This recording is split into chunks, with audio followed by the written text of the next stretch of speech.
Yo, yo, yo, what is good in the neighborhood? My name is Sanji, aka Ace Boy Sanji, and I am your friendly neighborhood legitimate reviewer coming in with another legit review. Today, we are reviewing Superman Legacy, and honestly, I plugged it in with a score of 7.5 out of 10, and I will answer the question for you guys now. Is it worth watching? The answer is yes. Also, I would like to give a brief moment to shout out our sponsor here. His name is James Gunn. He paid me $60 million for this review.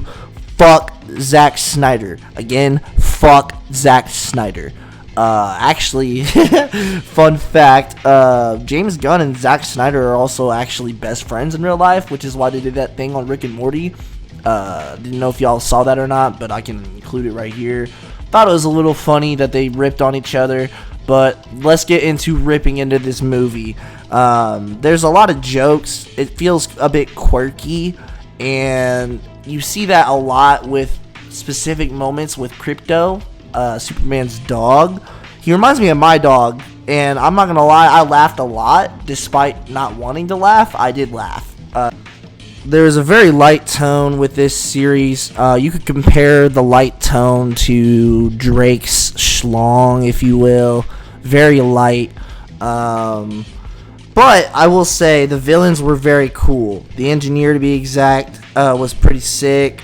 Lex Luthor was pretty sick. We'll get more into that as we get further into this review. But I do want to point out, James Gunn said that Superman is classified as an immigrant, technically, and they kind of sort of touch on this in the film. They call Superman the alien. They call him an alien a lot. So there is a lot of, I guess, undertones of immigration within the film, and honestly, some people may take that, some dim-witted people will take that and call the whole movie political. I just wanted to point it out because I want to point out that the movie is not political. I don't really understand why everyone's trying to make it so woke and so political. It's supposed to be a superhero movie. It's supposed to be the opposite of that. Another thing that I really liked about this movie is it reminds me of the old Superman cartoon. It was fire. Basically, the movie starts off with Lex tarnishing Superman's reputation, and Superman has to fix his name / legacy, hence the title, that he's established over his first 3 years of being a superhero.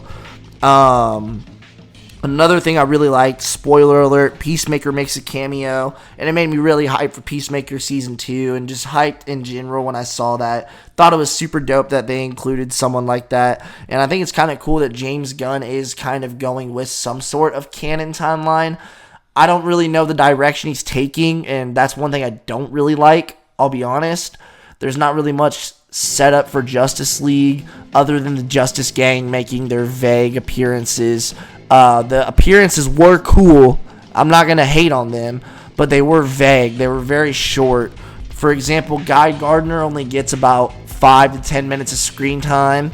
Same with Hawkgirl and, the rest of the Justice Gang that will form into the Justice League.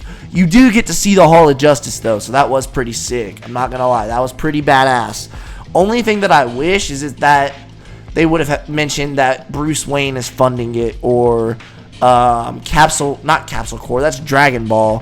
What's the name of Barry Allen's lab that he works at? Barry Allen's lab, Star Labs, that's what it's called, I think, if I remember correctly.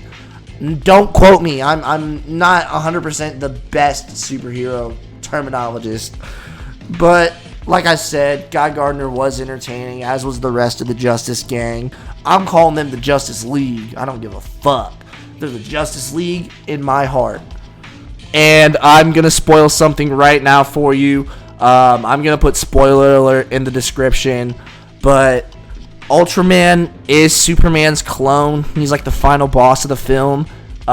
Presumably he's Bizarro. If you don't know who Bizarro is basically like the retarded clone of Superman that Lex Luthor created. And he's super strong, but he's a goofball. Bizarro in this film didn't say anything. He just kind of was sluggish, I guess. So that was kind of cool. Like he could have been better, but for what they did and for what they showed us, I enjoyed it. Lex Luthor also was really good. He was a good villain. Honestly, I liked him better than any interpretation we've had of Lex Luthor since the 1978 version of Superman. So good job to Nicholas Hoult, I believe his name is. You definitely earned your props, and I definitely hope we see more of you, because that was you did your thing. You snapped. All in all, I'm giving this movie a 7.5 out of 10. The only reason why it's not a 10 out of 10 is because I didn't see it in 3D, but the visuals were fantastic. Definitely would recommend seeing it in 3D. That's about it, y'all. Other than that, I don't really have anything else to say about Superman Legacy. Go watch it for yourself. Let me know what you think about it in the comments below. And yeah, peace.